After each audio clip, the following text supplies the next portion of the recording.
बड़ी खबर जानिए आप। आजाद समाज पार्टी के मुखिया चंद्रशेखर आजाद, जो रावण के नाम से मशहूर हैं, जिन पर इसी हफ्ते हमला हुआ था, जानलेवा हमला, जिसमें वो बाल बाल बचे थे, चंद्रशेखर का एबीपी न्यूज पर एक्सक्लूसिव इंटरव्यू अब हम आपको दिखाने जा रहे हैं। हमारे सहयोगी अभिषेक उपाध्याय के साथ इस वक्त खुद मौजूद हैं भीम आर्मी के चंद्रशेखर आजाद। सीधे रुख करते हैं अभिषेक उपाध्याय का।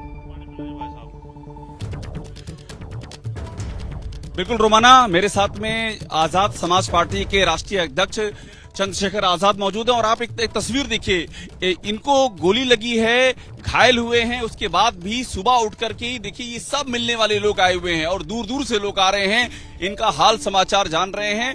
और मैं रास्ते में मैंने देखा कि उधर से भी आने जाने वाले लोगों का तांता लगा हुआ था। चंद्रशेखर आजाद हमारे साथ हैं, उनसे बातचीत करते हैं। चंद्रशेखर भाई, ये सभी के लिए हैरानी का सबब है। अभी मैं रास्ते में आ रहा था तो खतौली के पास भी हम लोग रुके, वहां भी चर्चा हो रही थी कि कोई गोली चंद्रशेखर आजाद पे कैसे चला सकता है। आपको क्या लगता है, अभी तक आप यहीं पर हैं, घर पे ही हैं अपने, क्या अभी तक इनपुट आपके पास आया है, ये हुआ क्या है? देखो, मुझे भरोसा है पुलिस की जांच पे कि पुलिस जो जांच कर रही है और एक अच्छे अधिकारी हमारे यहाँ हैं पुलिस के, तो वो सही चीजों तक पहुंचेंगे। मैं भी ये जानना चाहता हूं कि वो कौन है जिसे मेरी जान से मुझसे भी ज्यादा प्यार है, जो मेरी जान लेने के लिए जिसने इतना बड़ा प्रयास किया, उसके पीछे कौन लोग हैं। मैं हमेशा कमजोरों की लड़ाई लड़ता रहता हूं। अगर मेरे न्याय दिलाने से कमजोरों किसी को तकलीफ हो सकती तो वो वही हो सकता है। अब मैं समझता हूं ये लोकतंत्र है, आप वैचारिक विरोध कर सकते हैं, आप तार्किक विरोध कर सकते हैं, लेकिन अगर आप गोली से बात करोगे तो ये तो सही नहीं। आपने एक बड़ी बात कही कि आपको पुलिस की जांच पे भरोसा है। चंद्रशेखर आजाद का ये कहना एक बहुत बड़ा मैसेज देता है, पुलिस की जांच पे भरोसा है। देखिए, मैं अधिकारियों को जानता हूँ, मैंने बहुत सारे अधिकारी देखे हैं, उत्तर प्रदेश में बहुत अच्छे अधिकारी हैं, और मेरा ये मानना है कि एक अच्छे अधिकारी हमारे यहाँ हैं और उनको वो जांच को सही दिशा में लेके जाएंगे, मुझे भरोसा है। बड़ी बात आपने की। दूसरी बात ये बताइए कि आपको ये आपके जो चाहने वाले हैं, आपके जो मानने वाले हैं, वो समझना चाह रहे हैं कि ये कहाँ आपको गोली टच करते हुए गुजरी, हुआ क्या एग्जैक्टली, थोड़ा आप अगर समझा सकें। अभी भी आप यहाँ ठीक से बैठ नहीं पा रहे, मैं देख रहा हूँ बड़ी मुश्किल से आप यहाँ ये सहारा लेकर के बैठे हुए हैं। ये हुआ क्या था पूरा चंद्रशेखर भाई? मैं दिल्ली से वापस आ रहा था घर पे, और मेरे एक साथी अजय, उनकी माता जी की डेथ हुई एक दिन पहले। मेरी तबीयत भी थोड़ी ठीक नहीं थी, मुझे मगर ये था कि किसी के सुख में ना जाओ लेकिन दुख में जाना चाहिए, तो मैं उनके परिवार में दुख में शामिल होने के लिए गया। जैसे वहां से निकला, मुश्किल से 50 मीटर चला होऊंगा, कांच पे के साथ गोली टकराई और कांच ब्लास्ट हुआ और वो आके मुझे यहाँ सर के पास लगी। मुझे लगा कि किसने पटाखा छुटा है, उसके कुछ कण हो सकते हैं। शुरू में आप समझ नहीं पाए कि ये फायरिंग हुई, लेकिन जैसे दूसरी गोली मुझे लगी गेट को चीरती हुई यहाँ आके, यहाँ पर अभी भी मैं देख रहा हूँ ये पट्टी बंधी हुई है, तो ये जब यहाँ लगी तो मुझे एहसास हुआ कि हम घिर गए, गोली चल रही। सेकंड फायरिंग पे आपको ये लगा कि ये फायरिंग हो रही है? 4 फायरिंग उन्होंने हमारी गाड़ी में की। हमारे पीछे के एक साथी सुखविंदर को गोली पैर में लगी है, एक डॉक्टर साहब थे, उनको कांच लगा। और मुझे, जब मैंने मनीष चला रहे थे, मैंने उनसे कहा कि गोली चल रही है, तो वो थोड़ा सा एक घबराए एकदम से। अचानक से ऐसा हमला होना कभी उम्मीद नहीं की थी, सुना था पिक्चरों में, टीवी में देखा था किस तरह के हमले हो जाते हैं। तो फिर उसके बाद मैंने ब्रेक मारने को मनीष से कहा, तो उन्होंने सामने गाड़ी लगा ली। वो एक स्विफ्ट डिजायर थी, उसमें एक लड़का बाहर निकला हुआ था खिड़की से, और वो प्रॉपर प्रिपरेशन थे कि उन्होंने डिग्गी खोल रखी थी, अगर हम जवाबी हमला कर दें तो उनके बचाव में डिग्गी रहे। डिग्गी उन्होंने खोली हुई थी, डिग्गी उन्होंने ओपन कर रखी थी। फिर उसने वहां से फायर की, जो फायर हमारी गाड़ी के नंबर प्लेट पे आके लगी और हम नीचे झुक गए। तो 2 उन्होंने हवा में भी फायर की अलग अलग वेपन से, और क्योंकि शीशा हमला अचानक सब कुछ हुआ, फिर हमने आगे बढ़ाने की जगह यू टर्न ले लिया गाड़ी का, और वापस एक गांव है सेफ कासिमपुरा, वही नजदीक में 4, हम उस गांव में अपने कार्यकर्ताओं के बीच पहुंचे, और गोली चलते मैंने यहाँ के एसएसपी को फोन किया कि भाई ऐसे ऐसे इस नंबर की गाड़ी है, नंबर शायद मैंने बाद में बताया, पहले मैंने गाड़ी बता दी और मैंने बताया कि मेरे ऊपर हमला हुआ और मुझे गोली लगी। आपने खुद ये एसएसपी को मैंने खुद फोन करके आपके पास भी क्या कुछ सुरक्षा के लिए, आत्मरक्षा के लिए कुछ था उस समय? नहीं, देखो मैं पिछले 2 साल से लाइसेंस के लिए मैंने अप्लाई किया हुआ है और आज का माहौल आप देख रहे हैं, जिस तरह से लगातार हत्याएं हो रही हैं और तमाम चीजें, लेकिन अच्छे अधिकारी यहाँ थे, डीएम, उन्होंने भी इस बात को कंसिडर नहीं किया, जबकि एलआईयू ने रिपोर्ट दी थी कि नहीं उनको थ्रेट है। 2 साल से आपने खुद अप्लाई किया हुआ लाइसेंस के लिए अपने नाम से, इन योर नेम, तो उन्होंने उसको टेक्निकल वो करके नहीं किया। और सुरक्षा के लिए मैंने यहाँ के डीजीपी को, गृह मंत्री जी को, मुख्यमंत्री जी को, सबको लिखा। लेकिन मैं समझता हूँ ना कि देश में जाति और जिस जाति में पैदा होना ही, अगर मैं मर भी जाऊं तो किसी को क्या फर्क पड़ेगा? फर्क उनको पड़ेगा जिनके लिए मैं लड़ रहा हूं, जिनको मुझसे उम्मीद है। वो मुझे नहीं मारना चाहते, वो उस उम्मीद को मारना चाहते हैं। आपने एक बात अभी जाति की कही, ये जो अटैक हुआ है, क्या ये एक फैक्टर है क्या उसके पीछे, जाति का फैक्टर? देखो आज हमारे लोग अन्याय के खिलाफ लड़ने लगे हैं, हक के लिए आवाज उठाने लगे। पहले गांव देहात में जिन मामलों में मुकदमे दर्ज नहीं होते थे और पंचायतों के रेप जैसे मामलों में वहीं की वही बात खत्म हो जाती थी। मैं ग्रामीण क्षेत्र से आता हूं, मैं जानता हूं, लेकिन आज वहां मुकदमे दर्ज होते हैं, लोग जेल जाते हैं, बड़े बड़े जो माफिया हैं उन पे कार्रवाई होती है, तो उनमें एक पीड़ा तो है ही। उनको लगता है उनका हक छिन गया है, कमजोरों की बेटियों की इज्जत लूटना, उनको। और एक चंद्रशेखर भाई क्लियर करना चाहूंगा, आप इस समय लाइव जा रहे हैं, आपको ये लगता है कि ये चंद्रशेखर आजाद पर जो अटैक हुआ है ये जाति फैक्टर के चलते हुआ है? हाँ, जाति का फैक्टर है, एग्जैक्टली क्लियर है। देखो जो लोग कल तक सर नीचा करके चलते थे, आज मूछे रख के सर उठा के चल रहे हैं, तकलीफ तो लोगों को होगी ही। वो तो आज भी उसी व्यवस्था में जीना चाहते हैं जिसमें बहुत लंबे समय से जीते आ रहे हैं, जहाँ यहाँ के जो किसान हैं, कमेरे हैं, कामगार हैं, दलित शोषित हैं, मजदूर है, मजलूम है, उनको आग उठा के चलने का अधिकार है। तो ऐसा कोई इनपुट मिला है क्या, चूंकि पुलिस जांच कर रही है, 3 लोगों को संदेह के आधार पर उठाया भी है, कुछ ऐसा इनपुट मिला है कि टारगेट करने की वजह जाति का फैक्टर? मैं पहले देखना चाहूंगा कि पुलिस किन लोगों को अरेस्ट कर पाती है। मैंने कहा ना कि मुझे भरोसा है, अगर इस बार मेरा भरोसा टूटता है तो मैं फिर ये मान लूंगा कि पुलिस और सरकार दोनों उनकी मिली भगत से ही हुआ है, क्योंकि आपके पुलिस है, इंटेलिजेंस है, आपके पास कोई इनपुट नहीं है कि कोई इस तरह की गाड़ी बार बार घूम रही है, उस पे इस तरह के हथियार हैं या इस तरह कोई व्यक्ति है जो हमला कर सकता है। क्या इनपुट है पुलिस के पास? क्या इनका इंटेलिजेंस है? ये इंटेलिजेंस फेलियर नहीं है। मेरे जैसे व्यक्ति पे हमला होता है तो आप सोचो आम गरीब, कमजोर, आम किसान, आम कामगार गांव में कैसे रह रहा होगा? तो ऐसे तो कोई भी किसी को आके मार के चला जाएगा।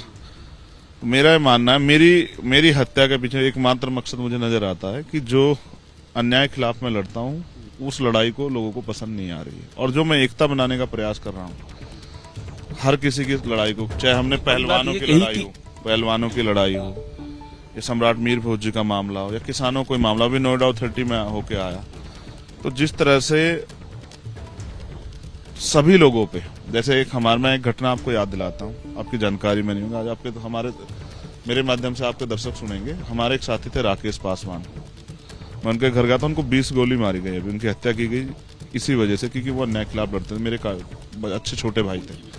हाँ, मुझे और समझा दीजिए, वो जरूरी जानना कि अभी भी धमकियों की बात सामने आ रही है, ऐसी फेसबुक पोस्ट आ रही हैं जिसमें ये कहा जा रहा है कि चंद्रशेखर रावण को हम जान से मारेंगे, इस बार बच गया पर मारेंगे, ये अभी भी सामने आ रहा है।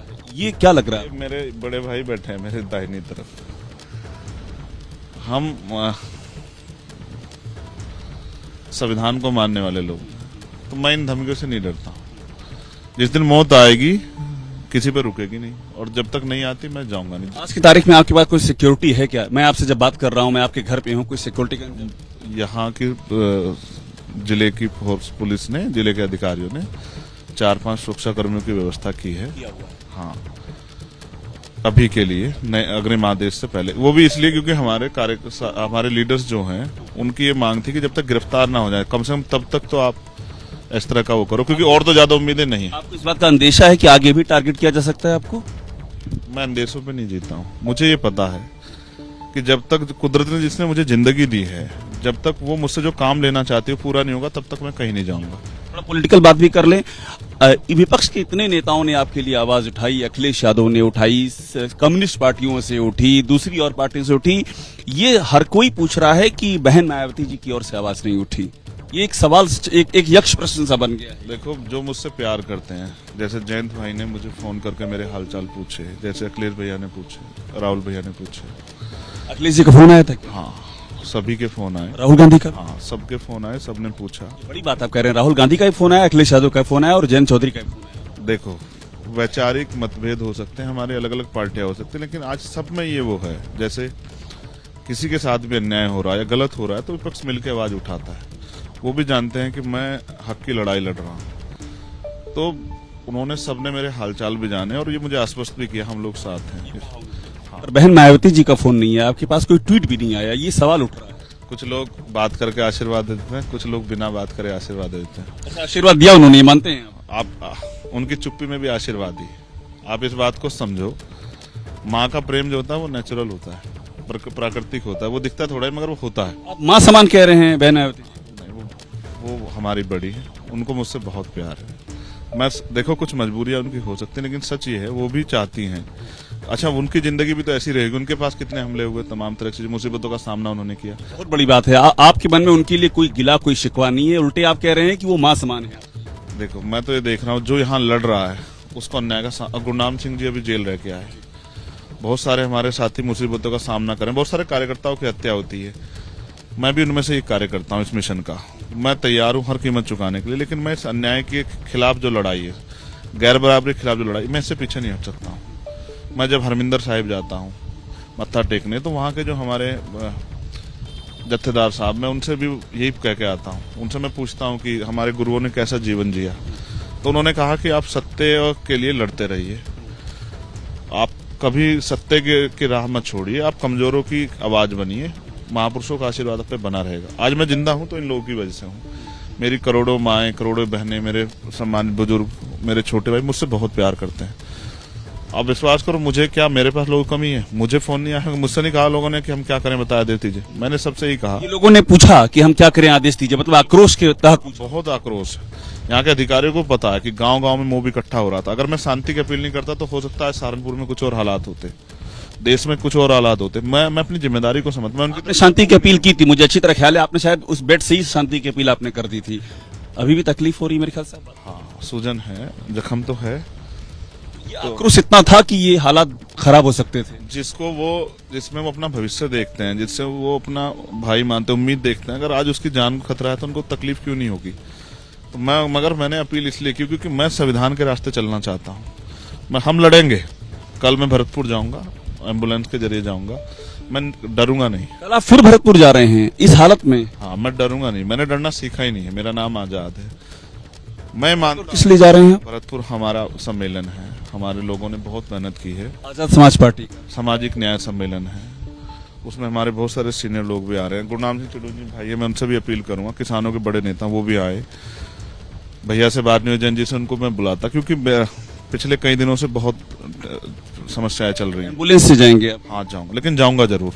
उन लोगों को बताने के जिनको लगता है कि गोली से मैं डर जाऊंगा, कि मैं जब तक जीऊंगा तब तक तो नहीं डरूंगा, और मैं इस लड़ाई को तब तक जारी रखूंगा जब तक बाबा साहब अम्बेडकर, सर छोटू राम, चौधरी चरण सिंह जी और हमारे गुरुओं संतों का, मान्यवर काशीराम साहब का सपना पूरा नहीं होता, तब तक मैं इसे जारी रखूंगा। मुझे और बताइए कि चड़ूनी साहब आए, आपने जिक्र किया और हम यहाँ वाकिफ भी हैं। राकेश टिकैत साहब का कोई मैसेज, कोई संदेशा? हाँ, भैया आएंगे शायद, और वो बहुत प्रेम करते हैं। उन्होंने अपना संदेश भी दिया। देखो, मैंने कहा नरेश भाई का भी मैंने संदेश सुना।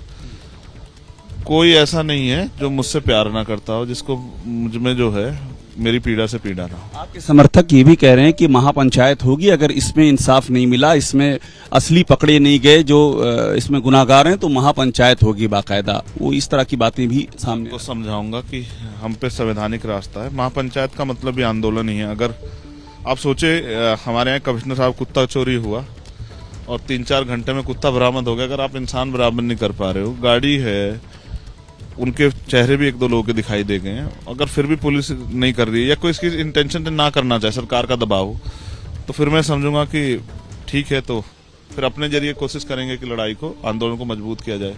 क्योंकि आदित्यनाथ से आपकी इस मामले में आवाज सुनना इतना आसान नहीं है।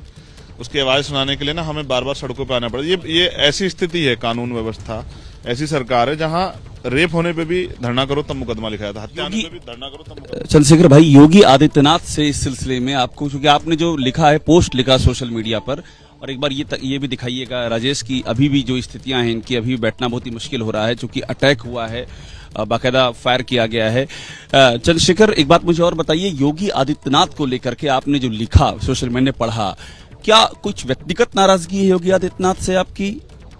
वो तो देखो, मैं भी उनके लिए उत्तर प्रदेश का नागरिक हूं ना, और मैं इतने बड़े संगठन को चलाता हूं अपनी पार्टी का राष्ट्र, क्या एक सिंगल शब्द नहीं था उनके पास बताते कि उनकी कानून व्यवस्था, इसी की तो पीठ थपथपाते हैं ना। एक ये तो बताते कि उनके राज्य में अगर मेरे जैसे व्यक्ति के, जिसके साथ इतने सारे लोग हैं, तो आम आदमी की क्या हैसियत है यहाँ, उसको चाहे गोली मारो या लटका के मार दो। तो ये जो कानून व्यवस्था है इससे सहमत नहीं हूं। देखो, हमने अतीक अशरफ का सुना, लोग तब कहा कि भाई माफियाओं को मरना चाहिए, तब भी हमने कहा कि कानून, कोर्ट्स हैं, कोर्ट्स उनको 2 बार फांसी चढ़े, हमें तकलीफ नहीं है, लेकिन ये गोली की भाषा ठीक नहीं है। संजीव जीवा की हत्या हुई और मैंने राकेश पासवान का आपसे इसलिए जिक्र किया कि हमारे कार्यकर्ता तो मर रहे हैं, लगातार हमले हो रहे हैं। मेरा मध्य प्रदेश का एक जिलाध्यक्ष मरा,